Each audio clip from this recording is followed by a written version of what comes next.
किसी प्लेन या हेलीकॉप्टर में होने चाहिए, जिसके लिए आपको किसी टैलेंट की जरूरत नहीं, बस टिकट खरीदिए और हवाई सफर कर लीजिए।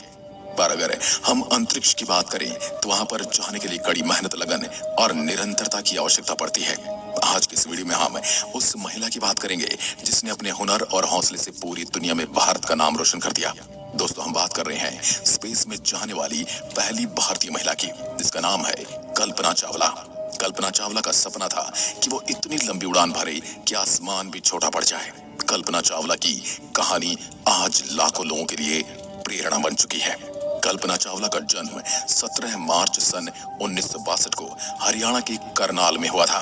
कल्पना चावला के पिता का नाम बनारसी लाल चावला है और इनकी मां का नाम संज्योति चावला है। कल्पना चावला अपने 4 भाई बहनों में सबसे छोटी थी।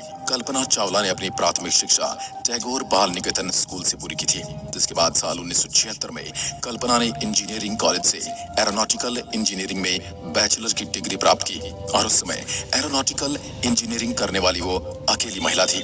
जिसके बाद कल्पना चावला ने सन 1982 में यूनिवर्सिटी ऑफ टेक्सास अमेरिका से एरोस्पेस इंजीनियरिंग में मास्टर की डिग्री हासिल की और मास्टर डिग्री करते समय ही कल्पना चावला की मुलाकात जीन पियर हैरिसन से हुई और साल 1983 में ही कल्पना ने जीन पियर से शादी कर ली। जिसके बाद साल 1988 में यूनिवर्सिटी ऑफ कोलोराडो बोल्डर से कल्पना ने एरोस्पेस इंजीनियरिंग में पीएचडी की और इसी साल कल्पना ने नासा के साथ काम करना शुरू कर दिया। सन 1991 में कल्पना चावला को अमेरिका की नागरिकता भी मिल गई और इसके बाद दिसंबर 1994 में कल्पना चावला को अंतरिक्ष यात्री के 15वें समूह में शामिल कर लिया गया। कल्पना की काबिलियत को देखते हुए नासा ने उन्हें सन 1996 में अपने पहले स्पेस मिशन के लिए चुन लिया।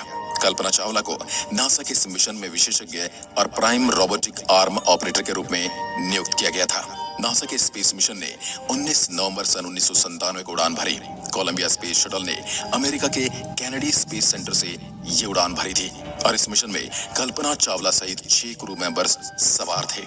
इस मिशन का नाम था STS-87। इस स्पेस मिशन के दौरान कल्पना चावला ने स्पेस में 15 दिन और 16 घंटे बिताए और 5 दिसंबर 1997 को यह स्पेस शटल पृथ्वी पर सफलतापूर्वक वापस भी आ गया और इस मिशन के बाद कल्पना चावला अंतरिक्ष में जाने वाली पहली भारतीय मूल की महिला बन गई।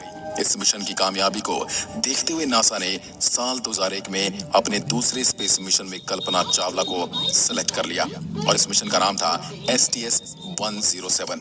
इस मिशन को शुरू करने से पहले ही कोलंबिया स्पेस शटल में बार बार कुछ खराबियां सामने आ रही थी और इन खराबियों की वजह से इस मिशन की लॉन्चिंग डेट को 18 बार आगे बढ़ाया गया। इस स्पेस शटल की सभी खराबियों को ठीक करने में लगभग 2 साल लगे। जिसके बाद 16 जनवरी 2003 को कोलंबिया स्पेस शटल ने फ्लोरिडा के कैनेडी स्पेस सेंटर से अपनी 28वीं उड़ान भरी, जो कि स्पेसक्राफ्ट की आखिरी उड़ान साबित होने वाली थी।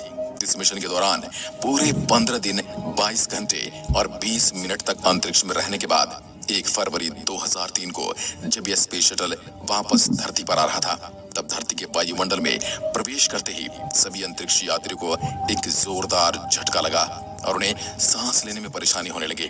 उन्हें कुछ समझ नहीं आया, हवा का दबाव बढ़ने लगा, ऑक्सीजन की कमी होने लगी और सभी क्रू मेंबर्स बेहोश हो गए और उनके शरीर का तापमान एकाएक बढ़ने लगा और सभी अंतरिक्ष यात्रियों का खून उबलने लगा और इस वजह से शटल में ब्लास्ट होने से पहले ही सभी अंतरिक्ष यात्रियों की दर्दनाक मौत हो चुकी थी।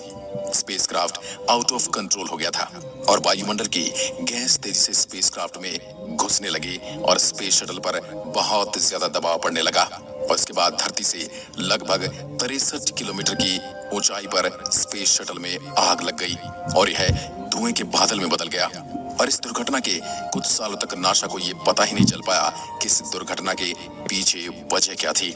सभी को यही लग रहा था कि शायद क्रू मेंबर से कोई गलती हुई होगी, लेकिन नासा ने इस मामले की बहुत बारीकी से जांच शुरू कर दी। उसके बाद जो बात सामने आई उसने सबको हैरान कर दिया।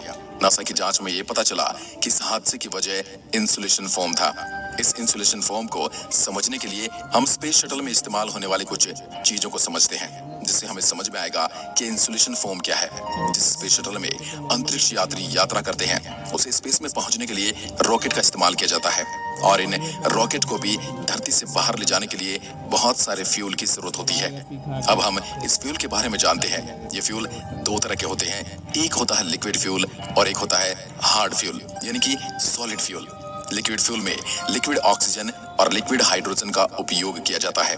ये फ्यूल बहुत ही कम तापमान के साथ लिक्विड फॉर्म में मौजूद होते हैं और फ्यूल के कम तापमान को मेंटेन करने के लिए फ्यूल टैंक को अंदर और बाहर दोनों तरफ से इंसुलेशन फोम से कवर किया जाता है ताकि बाहरी तापमान से फ्यूल का तापमान बिगड़ न जाए। और इसके अलावा भी रॉकेट के बाहर एक बायोपेड्रीम की एक्स्ट्रा लेयर का इस्तेमाल किया जाता है और यहीं पर स्पेस शटल को अटैच किया जाता है। स्पेस शटल रॉकेट टैंक से अटैच होता है, इसलिए स्पेस शटल को सबसे ज्यादा खतरा हीट से होता है जिसका तापमान लगभग 3000 डिग्री तक पहुंच जाता है।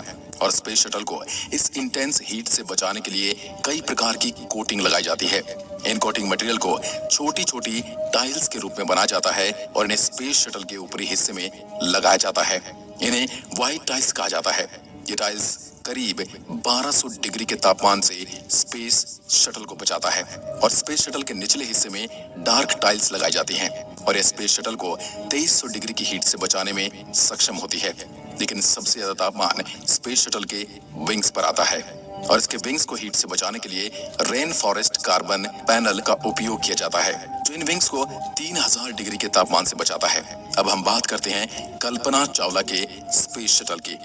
तो जब इस स्पेस शटल को लॉन्च किया जा रहा था तब टैंक में लगा इंसुलेशन फोम का एक टुकड़ा निकलकर स्पेस शटल के लेफ्ट विंग में लगे रेन फॉरेस्ट कार्बन पैनल से टकरा जाता है और इसके कारण स्पेस शटल के विंग में 10 इंच का गहरा छेद हो गया और यह छेद धरती पर वापस आते वक्त वायुमंडल के दबाव को झेल नहीं पाया और सारी हीट इसके अंदर चली गई।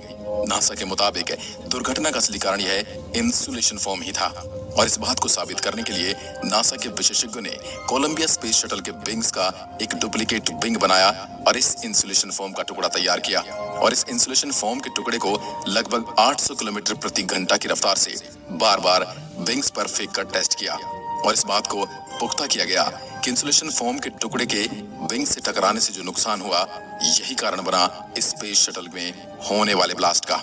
इस हादसे में 10 साल बाद 17 जनवरी साल 2013 को कोलंबिया के प्रोग्राम मैनेजर बेन हेल ने एक ब्लॉग में खुलासा किया था। लॉन्चिंग के दौरान इंसुलेशन फोम के टुकड़े से हुए इस हादसे को नासा की मिशन मैनेजमेंट टीम ने देख लिया था और नासा इस बात को समझ चुका था कि इस मिशन से कोई भी अंतरिक्ष यात्री सुरक्षित वापस धरती पर नहीं लौट सकता और यह बात जानते हुए भी नासा ने अपने क्रू मेंबर से इस बात को छुपाया और उन्हें मरने के लिए छोड़ दिया।